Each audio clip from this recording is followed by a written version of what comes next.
So let us start the theory class number 16 about the analgesics. So first we have to go about the definition of analgesic. So analgesics are the drugs that are used to relieve the pain are called analgesics. Now we have to classify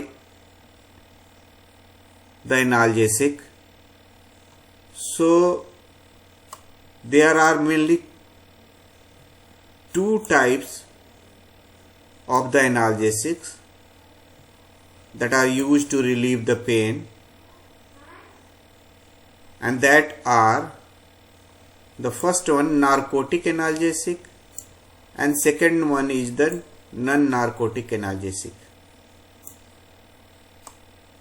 About the narcotic analgesic is concerned,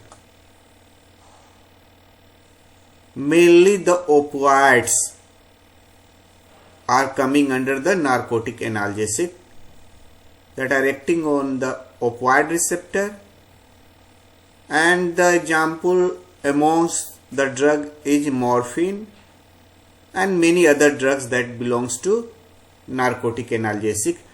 In this class we are not going to discuss about narcotic analgesic, so we are not going in detail.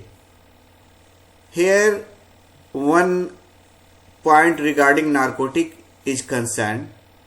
Narcotics analgesics are used mainly for the patient that in cancer patient. So in cancer patient they are suffering from unbearable pain. So to relieve the unbearable patient of the cancer patient, we are going to use narcotic analgesic. Other one that are analgesic but not narcotic analgesic are called non-narcotic analgesic and also called non-steroidal anti-inflammatory drug. The difference between these two, narcotic analgesic and non-narcotic analgesic, is that, as we have mentioned, under the non-narcotic analgesic, non-steroidal anti-inflammatory drug. So non-narcotic analgesic are used for pain as well as other pathological condition like fever as antipyretic and inflammation as an anti-inflammatory agent. So this is the important point to differentiate these two. Now we have to go through the second one, NSAID, and that we already mentioned the full form of NSAID, that is the non-steroidal anti-inflammatory drugs. So these drugs are not the steroid, they are non-steroid. So that is why we are calling it non-steroidal anti-inflammatory drug. So under the steroidal, the example is corticosteroid, that is the no doubt anti-inflammatory drug, but that chemically a steroid, that is why they are coming under the steroidal anti-inflammatory drug. So here we are going to discuss the non-steroidal anti-inflammatory drug in detail.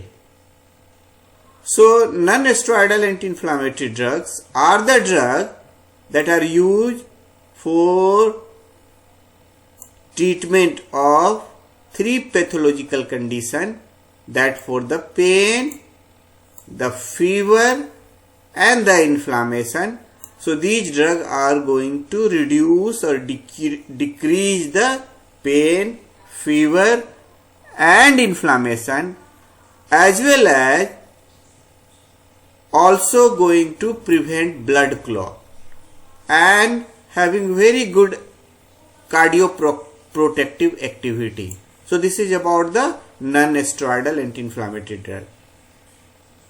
Regarding the main side effect of this drug that belongs to NSAID is when we are going to use the drug of this group for longer time interval. So for long time treatment to the patient, there may be chances to produce the gastric ulcer or peptic ulcer. So this is one of the very important side effect or adverse effect associated with the long interval treatment with NSAID. Other side effects are also there that we have to discuss. So these drugs are not about these that we have mentioned, about the pain, about the fever, about the inflammation. In addition, few of the agents that belongs to NSAID also used as uricosuric drug. Uricosuric drug are those drugs that are going to relieve from the uric acid. So these drugs are going to increase the excretion of uric acid, are called uricosuric drug, to control the hyperuricemia or gout-like condition. If we go through the mechanism of action or pharmacodynamic of NSAID, or you can say the traditional NSAID, they all are cyclooxygenase synthesis inhibitor. Means कि they all are inhibiting the enzyme cyclooxygenase. It may be the one or it may be the two. So the NSAID are going to inhibit the cyclooxygenase enzyme, and as we know, this cyclooxygenase enzyme is having the physiological function to produce the different type of prostaglandin, like prostaglandin I2, prostaglandin D2, prostaglandin F2 alpha, prostaglandin E2, and because of the production of these prostaglandin from the arachidonic acid, they are going to give rise to the condition, physiological condition like inflammation, like algesia, pain, like fever. So prostaglandin are responsible for physiological phenomena of pain, inflammation and fever. And when any drug that inhibit the enzyme cyclooxygenase, therefore it is also inhibiting the synthesis of prostaglandin, therefore it is also going to inhibit the physiological function of inflammation, the pain and the fever. So in nutshell, this is the mechanism of action or pharmacodynamic of the non-steroidal anti-inflammatory drug. So they all are cyclooxygenase enzyme inhibitor.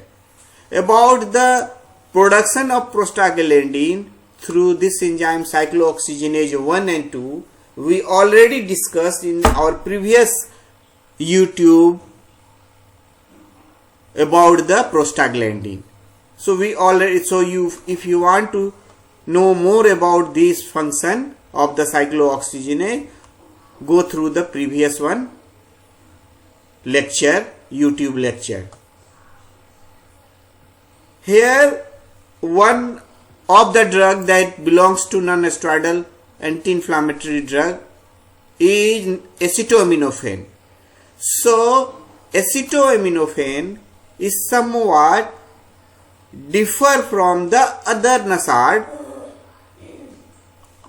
and this acetaminophen is coming with the trade name or coming with the name paracetamol. So this this drug acetaminophen or paracetamol is one of the most usable drug, belongs to NSAID, and it differs from other NSAID, non-steroidal anti-inflammatory drug, is that acetaminophen possesses two main action, that is as a antipyretic, as a analgesic, to relieve the pain, to relieve the fever. However, the third activity as an anti-inflammatory agent, usually acetaminophen have low anti-inflammatory activity as compared to the other non-steroidal anti-inflammatory drugs. So this is important. Other drugs that are coming, that we have to go through under the classification.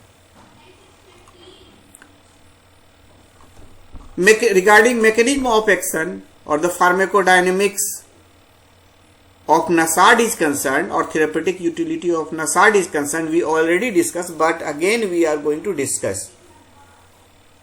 As we know, when there is the pathological condition, when there is cell damage, then the prostaglandin is going to be released.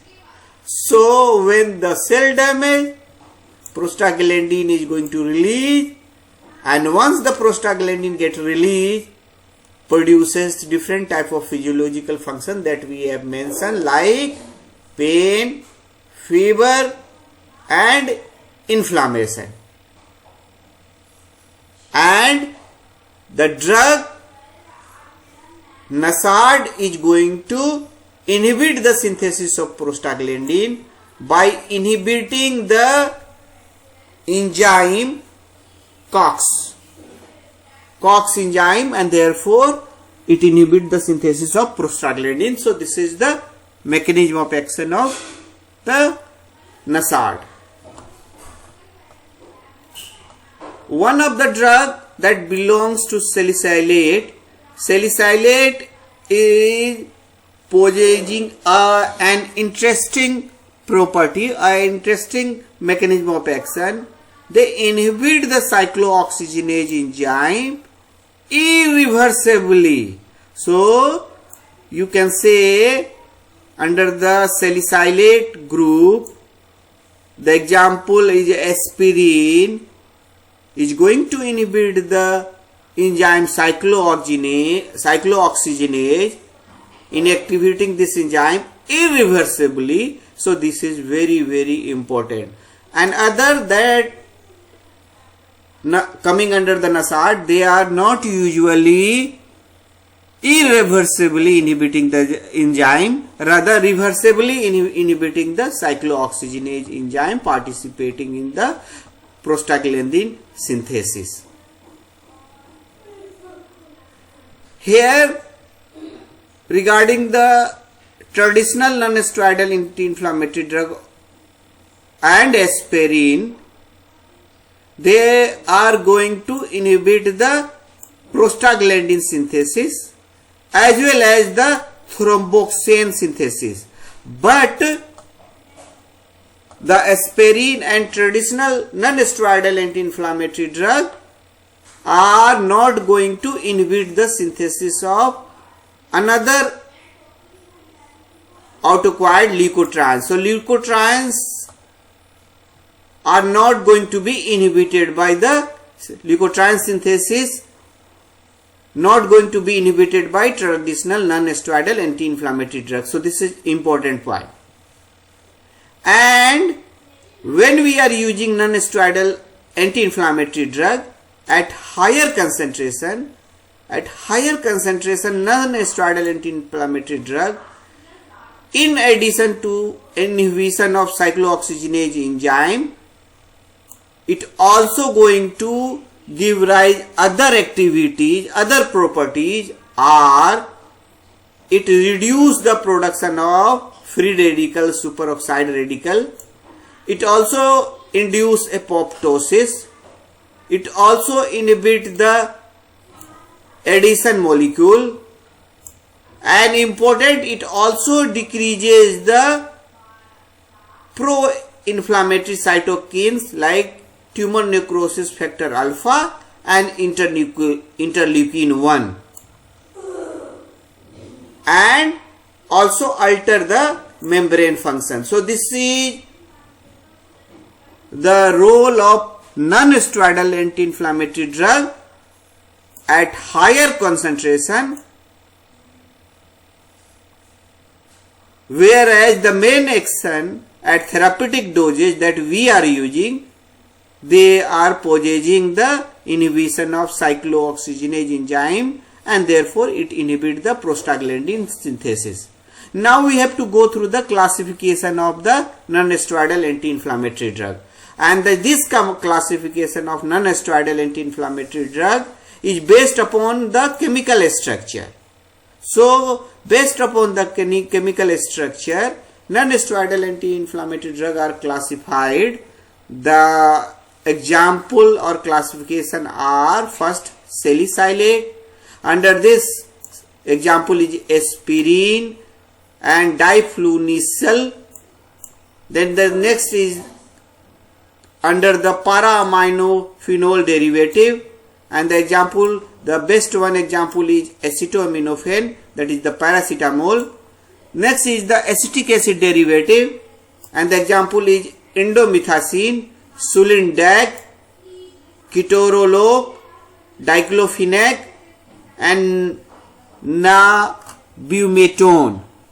So in this acetic acid derivative, sulindac is also very much usable, ketorolac is also very much usable, diclofenac is also very much usable in the human being, and once this diclofenac induced, recently this diclofenac is a banned drug for its use in food producing animal. That we have to discuss why this get banned to use in food producing animal.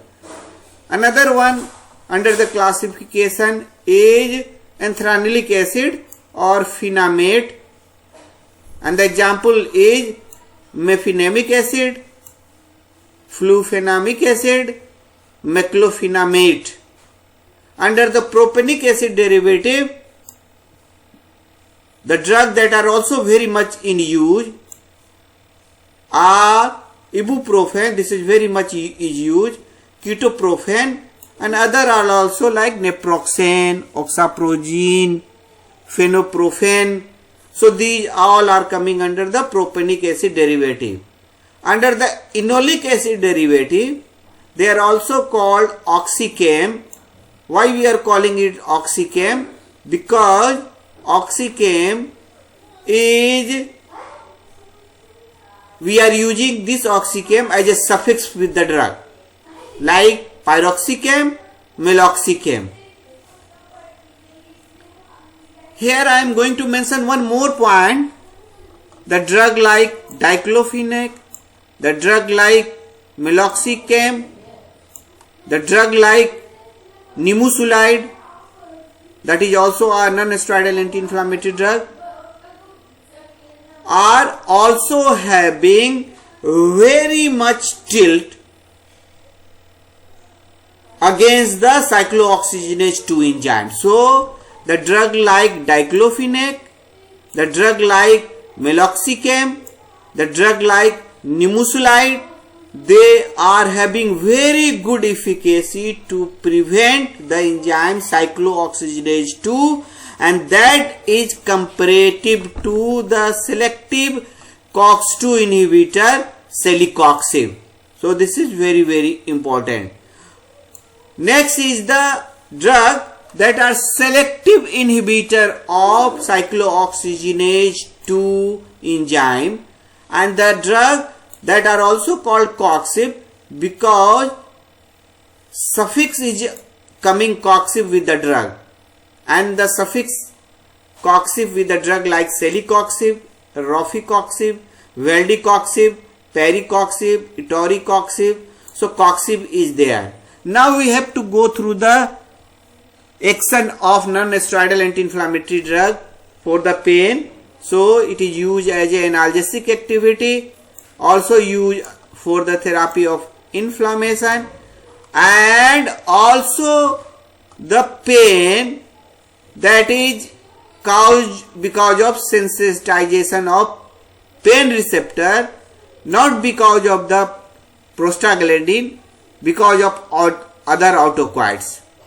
Regarding therapeutic utility of non-steroidal anti-inflammatory drug is concerned, non-steroidal anti-inflammatory drug as well as the cyclooxygenase selective 2 inhibitor are used for treatment of fever as antipyretic, to check the pain as an analgesic, to check the inflammation as an anti-inflammatory. But amongst these all non-steroidal anti-inflammatory drug and also the COX-2 inhibitor, one exception is there, acetaminophen. So exception is always very important. So acetaminophen is antipyretic, analgesic also, but very low therapeutic efficacy as an anti-inflammatory agent. So if you are going to compare with the all other non-steroidal anti-inflammatory drug, selective COX-2 inhibitor, you will find a very good efficacy for 3 pathological conditions like fever, like pain, like inflammation. However, the acetaminophen is having devoid of lack of deficiency of anti-inflammatory efficacy. And regarding the narcotic analgesic is concerned, narcotic analgesic, particularly the example are opioids, they are not in use nowadays, and that are used specifically that we already discussed for the cancer patient, prone to relieve the pain for cancer patient, because opioids are having the central nervous system side effect. What these effects? These effects are the drug under the opioids or narcotic analgesic, they are going to develop the physical dependency of the patient. So patient is become needy of the drug. And also opioids are CNS depressant, particularly it is depressing the respiratory system. So respiratory depressant. And as well as this is going to produce the constipation. So this is very, very important point regarding the side effect of narcotic analgesic, particularly the opioids, and therefore we are restricted the use of opioids for pain in cancer patient. So this NSAID is also used as an anti-inflammatory agent. So we are going to use as an inflammation condition like concern to musculoskeletal disorder like rheumatoid arthritis, osteoarthritis. So these two conditions are very much associated with the inflammation. So now we have to go through the adverse effect of the non-steroidal anti-inflammatory drug.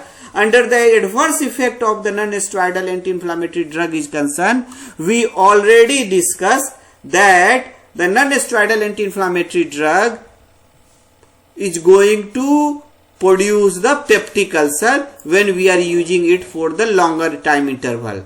So when there is peptic ulcer, then there is going to produce the abdominal pain, it produces nausea, it produces diarrhea. Now the question arises, why this non-steroidal anti-inflammatory drug is going to produce the peptic ulcer? How? The answer is, as we know, one prostaglandin E2 possessing physiological function like this prostaglandin E2 is going to attach with the receptor EP3 receptor, particularly EP3 receptor present on the parietal cell, and therefore when this prostaglandin E2 is going to attach with the EP3 receptor, therefore it is going to induce the SCL secretion. So this is going to, it is going to inhibit the, not induce, it is inhibit the SCL secretion.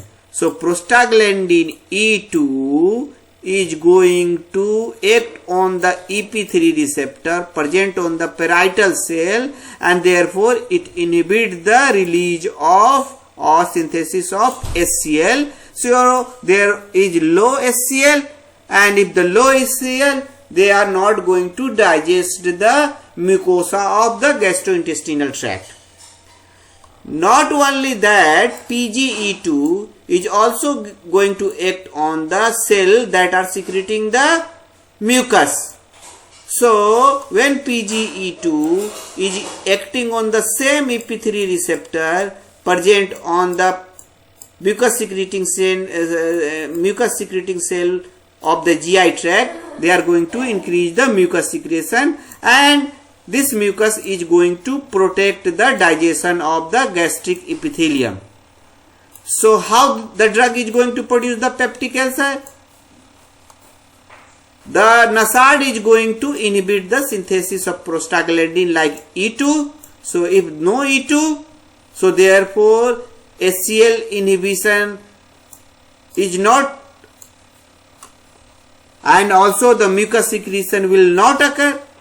So if there is more HCl in absence of PP3, I mean PGE2, and low level of mucus, then the HCl, high HCl is going to digest the mucosa of the GI tract epithelium and producing the peptic ulcer. And this is the side effect of non-steroidal anti-inflammatory drug. Regarding the renal toxicity is concerned with the non-steroidal anti-inflammatory drug, this is going to retain the salt and water and therefore produce edema. Also central nervous system side effect, it is going to produce headache, vertigo, dizziness. As a side effect, other side effect concerned to platelets is it is inhibiting the platelet aggregation, so the risk of hemorrhage is there. Over the uterus is concerned in pregnancy, this is going to enhance the or prolong the gestation period and also inhibit the labor pain.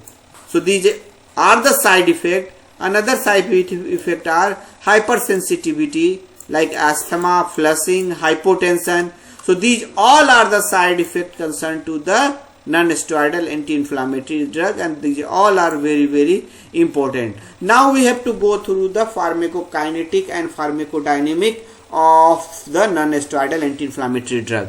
Regarding the pharmacodynamic or mechanism of action of non-steroidal drug, we already discussed.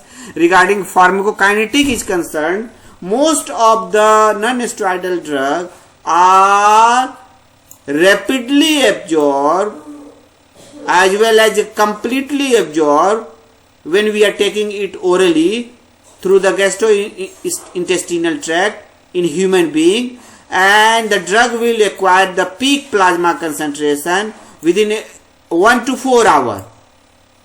But other effect under the pharmacokinetic is that non-steroidal anti-inflammatory drug, the most of the drug are extensively protein bound, which is about the 95 to 99% of the drug. So 95 to 99% of the drug get bound to the protein bound, and therefore the NSAID is possessing high protein binding capability. Also it may get metabolized in the liver and get excreted out through the urine by the kidney. Now we have to go through the drug one by one.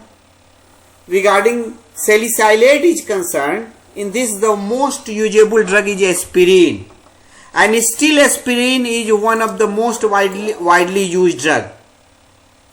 But this drug is not to be used in the patient which is the sensitive to the aspirin, and this aspirin is chemically acetyl salicylic acid. So aspirin is acetyl salicylic acid, and regarding its therapeutic use is concerned, that is similar to other non-steroidal anti-inflammatory drug, analgesic, antipyretic and anti-inflammatory agent, and this aspirin is also used as a standard agent for the comparison of new entrant of the analgesic. Regarding mechanism of action is concerned, that we already discussed. Salicylate, particularly aspirin, is irreversibly inhibiting the cyclooxygenase enzyme. So this is important. And another important point with the aspirin is concerned, aspirin is at low dose, that is below 100 mg daily dose, is cardioprotective. So this is very, very interesting and important, and this is going to inhibit the platelet aggregation, also going to thin the blood. So it is going to check the clotting property, and because of the cardioprotective protective effect of aspirin, the drug is somewhat costly. So aspirin is one of the most usable drug as an analgesic, and also it possesses cardiac protective effect at low dosage, that is lower than 100 mg daily dosage. And regarding the usage that we already discussed, antipyretic, analgesic, anti-inflammatory, like in rheumatoid arthritis. So this is about the aspirin. Another salicylate is diflunisal. This is also used. Now we have to go through the second one under the NSAID para-aminophenol derivative. So we already discussed under this para-aminophenol derivative, the drug is acetaminophen. So acetaminophen is interestingly is an active metabolite of a drug phenacetin, and you can say phenacetin as well as the acetaminophen both are coal tar derivative analgesic, coal tar analgesic. So phenacetin active metabolite is acetaminophen. Then the question arises, why nowadays we are not using the drug phenacetin? Phenacetin we are not using because phenacetin poses various side effects, and that made it the drug of no longer in use. And the side effects associated with the phenacetin are algesic neuropathy, hemolytic anemia, and as well as sometimes this is going to produce the bladder cancer. And because of these side effects associated with the phenacetin, this drug is no longer in use, and rather its active metabolite is very much used, and that one is the acetaminophen, and that is the paracetamol. Acetaminophen is used also as an alternative of the aspirin in the patient that are the sensitive to the aspirin, in which the aspirin we are not going to use. In that patient, acetaminophen is a drug that are used as an analgesic and antipyretic agent in place of aspirin as a substitute. So acetaminophen may be used as a substitute of the aspirin in the patient in which the aspirin is contraindicated. So this is very, very interesting point. Regarding the side effect of the acetaminophen is concerned, acetaminophen or the paracetamol also poses a very good side effect, not good, a very bad side effect or adverse effect. And that adverse effect, acetaminophen usually at higher dose going to produce an active metabolite, and that active metabolite is toxic metabolite, and that one is reactive in nature. So we are going to call it the reactive toxic metabolite of acetaminophen called NAPQI, NAPQI. And the full name of NAPQI is the N-acetyl parabenzoquinone. And when there is low amount of glutathione is found in that patient, when the active metabolite get formed at higher dose of acetaminophen, and this NAPK is going to produce toxicity by binding with the cellular macromolecule, and therefore they are going to dysfunction the enzyme system and therefore produces the hepatotoxicity. So interestingly, to remove the hepatotoxic property of the acetaminophen, when it forms the active toxic metabolite NAPK, we are going to treat by using one drug, that is the N-acetylcysteine, NAC. So N-acetylcysteine is going to inhibit the toxic effect of active metabolite of acetaminophen, that is the NAPK, because this N-acetylcysteine is antioxidant and anti-inflammatory property. Now we have to go through the next group of the NSAID, that is the acetic acid derivative. In this, the one drug is indomethacin. Indomethacin is nowadays very less used because of its toxic effect, and it is also used if needed for the rheumatoid arthritis, and as I told, the toxicity limits the use of indomethacin. Another drug of this acetic acid derivative are also there, like sulindac, like etodolac, like also the phenyl acetic acid derivative, that is also acetic acid derivative, diclofenac, then ketorolac, then nebumetone. So sulindac is also used under this group for the treatment of the rheumatoid arthritis, osteoarthritis. Rheumatoid arthritis is the joint pain because of the inflammation, and osteoarthritis is also because of the inflammation. Then therefore this is also used to treat the acute gout. Etodolac under the acetic acid derivative is the drug that we are going to use when we have already performed the operation. So after the performing operation, to check the pain of the operation or surgery, we are using the drug like etodolac. So etodolac is the drug, is the choice drug to relieve the pain, that pain inducing because of the surgery. So we are going to use this etodolac as a post-operative analgesia. And also we are going to use for the osteoarthritis, rheumatoid arthritis, and as we told, this is a drug also possessing the uricosuric property. Means ki this drug etodolac is also going to excrete out the uric acid.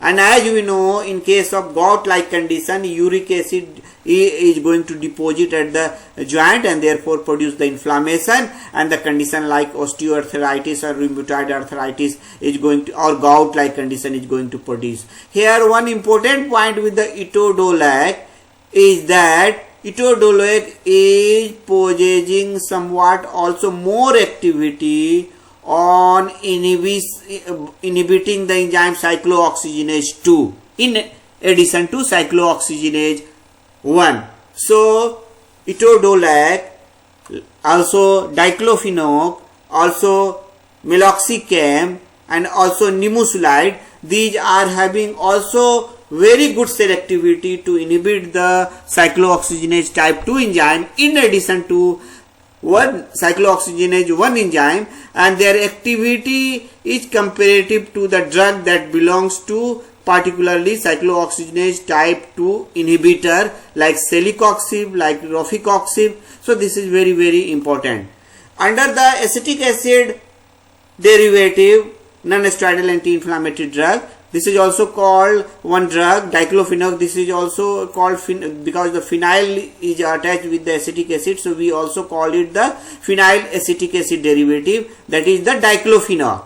So diclofenac is used as an anti-inflammatory agent, and this diclofenac, once it come in the market, this drug is very much usable drug for the therapy of the pain, fever and inflammation in animal. But later on this diclofenac get banned in to use in the food producing animal, because this diclofenac is thought to be the cause of extinction of the vulture.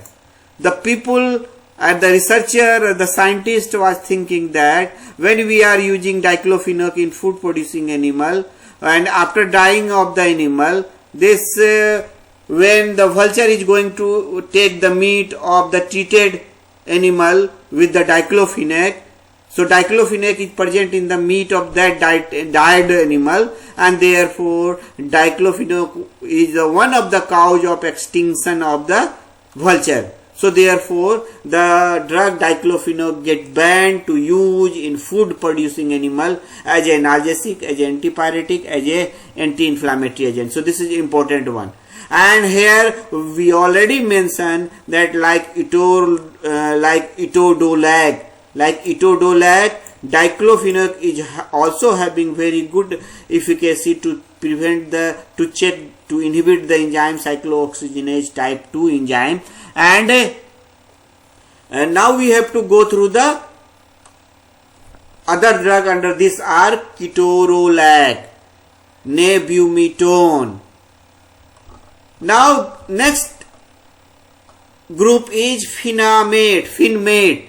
So finmate, the example under the finmate, the drug are mefenamic acid and meclofenamate. So mefenamic acid and meclofenamate, that belongs to fenamate, and they are used for the therapy of pain, fever, and you can say more for the pain associated with the soft tissue injury. So mefenamic acid is used to relieve the pain because of the soft tissue injury, and the mefenamic acid of fenamates is also used for menstrual pain or menstrual problem, dysmenorrhea, also used for rheumatoid arthritis, osteoarthritis.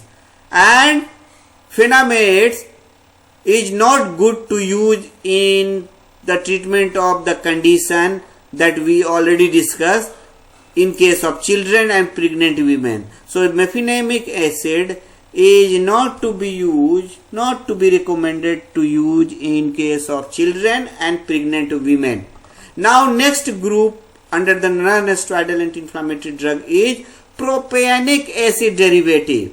Under the propionic acid derivative, the important drug that is very much usable is ibuprofen. This is one of the most usable drug that of the propionic acid. Other drugs that we are using from this propionic acid derivative group are naproxen, phenoprofen, ketoprofen, oxaprozin, but amongst these all ibuprofen, naproxen, ketoprofen are more usable, and the use of this drug under the propionic acid derivative like ibuprofen are for the therapy of inflammatory condition of rheumatoid arthritis, osteoarthritis, spondylitis, gout-like condition, also used as a analgesic action, also used for the therapy of acute tendinitis, bursitis and dysmenorrhea. So all the condition the propionic acid derivative are to be used. Here next group is enolic acid derivative. In enolic acid derivative, the suffix you will find usually oxychem. So the drug enolic acid derivative group is also called oxychem, and there you will find suffix oxychem. The important point regarding this group is concerned, the half-life of oxychem is long, and because of long half-life of oxychem, the drug are used once daily, and therefore the chances of the side effect like peptic ulcer is less, and because of long half-life, one dose is to be administered daily to the patient, and because of this advantage, the drug that belongs to this group like piroxicam, meloxicam are to use for the treatment of the condition of the inflammation, analgesic and antipyretic for longer time interval because of its half-life, longer half-life. So this is interesting with this oxycam like piroxicam and meloxicam. Other are piroxicam, diroxicam, then pivoxicam. So these are the drugs are to be used for the condition like anti-inflammatory, as analgesic, as anti-inflammatory, and in this the meloxicam is possessing more or modest activity towards the inhibition of the cyclooxygenase 2 inhibition. So that we already discussed the drug like diclofenac, drug like meloxicam, drug like etodolac are also having good activity to inhibit not only cyclooxygenase type 1 enzyme but also inhibiting the cyclooxygenase 2 enzyme, and that is comparable to activity with the selective COX inhibitor like celecoxib. So this is important. Now we have to go through the selective COX inhibitor, COX2 inhibitor. So cyclooxygenase type 2 inhibitor, or you can say the selective cyclooxygenase type 2 inhibitor, non-steroidal anti-inflammatory drug are called COXIB, and the drugs are that inhibit more the enzyme cyclooxygenase type 2 rather than type 1 are called COXIB because the suffix is COXIB, and the drugs are celecoxib, rofecoxib, etoricoxib. So COXIB and COXIB, and the drug like that nimesulide, that is not a that is also possessing a very good effect to inhibit the enzyme cyclooxygenase 2, and its activity is comparable to selective cyclooxygenase type 2 inhibitor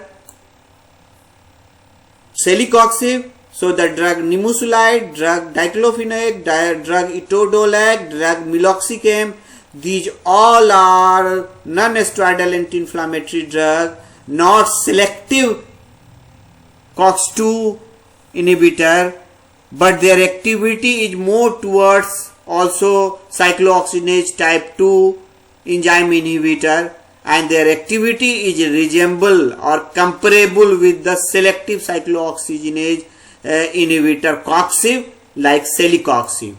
Other non-steroidal anti-inflammatory drugs are epazone, nimesulide, and the epazone is used for anti-inflammatory, analgesic, antipyretic, and also a potent uricosuric agent. So that we already discussed, uricosuric drug are those drugs they are possessing to remove the uric acid, and therefore that are used to treat the condition like joint pain, gout. We already discussed about the nimesulide as a non-steroidal anti-inflammatory drug towards its selectivity against the cyclooxygenase type 2, and its activity is comparative to the selective COX2 inhibitor celecoxib, and used for the therapy of main 3 activity: anti-inflammatory, analgesic and antipyretic.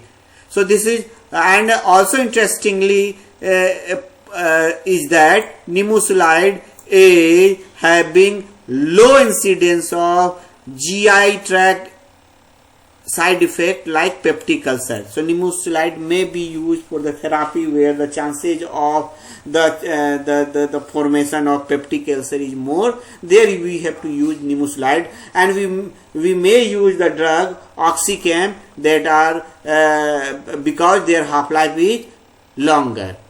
Other drugs are also for rheumatoid arthritis and that rheumatoid arthritis is mainly because of the autoimmune disease, and the drug particularly for rheumatoid arthritis concerned from the autoimmune disease are for that we are going to use the drug colchicine. Its mechanism of action is antimitotic, and also allopurinol. So this is all about the analgesic, particularly non-steroidal anti-inflammatory drug. So in the next class we are going to discuss about the narcotic analgesic.